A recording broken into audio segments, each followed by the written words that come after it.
সাইয়েদনা মুসা আলাইহিস সালাম আল্লাহরে বললেন, আল্লাহ মাইয়াকুনু জালিসি ইয়াউমাল কিয়ামা, কিয়ামতের দিন বিচারের শেষে বনি ইসরাইলের আমি বড় পয়গম্বর মুসা যখন জান্নাতে যাব, কে আমার সাথে জান্নাতি হবে? আল্লাহ বললেন, সাহিবুকা ফিল জান্নাতি জাজ্জার, তোমার সাথে জান্নাতে ঢুকবে বনি ইসরাইলের একজন কসাই। কে? কসাই। সুবহানাল্লাহ কইবেন না?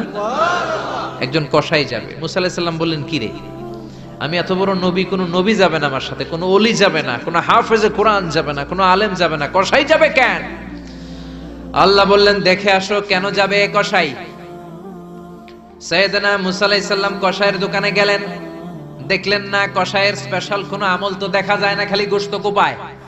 কি কোপায়? সারাদিন গোশত বিক্রির পরে বিকেল বেলা সবচেয়ে চমৎকার গোশতের একটা টুকরা নিয়ে কসাই দোকান বন্ধ করে বাড়িতে যায়। সাইয়েদনা মুসা আলাইহিস সালাম ছদ্মবেশে কসাইয়ের পেছনে পেছনে যায়। কসাই ঘরে ঢুকার পরে সাইয়েদনা মুসা আলাইহিস সালাম ঘরে নক করা শুরু করলেন।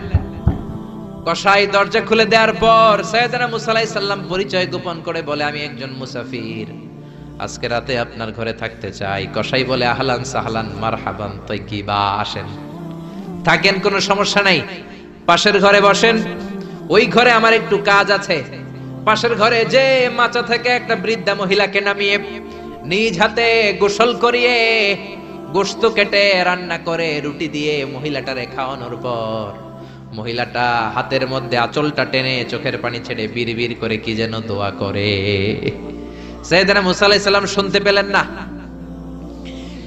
ওই মহিলাকে খাওয়ানোর পরে প্লেটের মধ্যে গোশত আর রুটি নিয়ে কসাই যেয়ে বলে, ও ভাই মুসাফির, এই নেন খাবার, রাতের খাবার খেয়ে আপনি ঘুমিয়ে যান, সকালে আপনি যাবেন আপনার পথে, আমি যাব আমার দোকানে।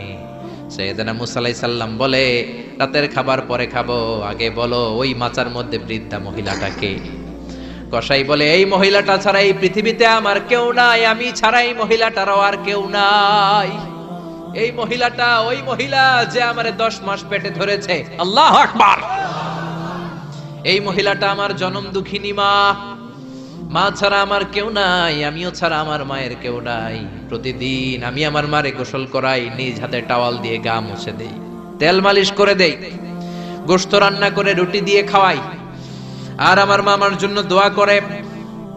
সাইয়েদনা মুসা আলাইহিস সালাম বললেন, বিড়বিড় করে তোমার মা 2 হাত তুলে কি দোয়া করেছে আমারে বলো, আমি তো বুঝলাম না। কসাই বলে, আমার মা প্রতিদিন খাওয়ার পরে খুশি হয়ে যায়, প্রতিদিন খেয়ে দে খুশি হয়ে চোখের পানি ছেড়ে আমার জন্য দোয়া করতে শুরু করে। একটা পাগলা দোয়া, বিগত 20 বছর যাবত আমার আম্মা এই দোয়াটা করে। আমি জানি এই দোয়া কোনোদিনই আল্লাহর কাছে কবুল হবে না। সাইয়েদনা মুসা আলাইহিস সালাম বললেন, ও ভাই বলোই না কি দোয়া করে, আমারে বলো বলো।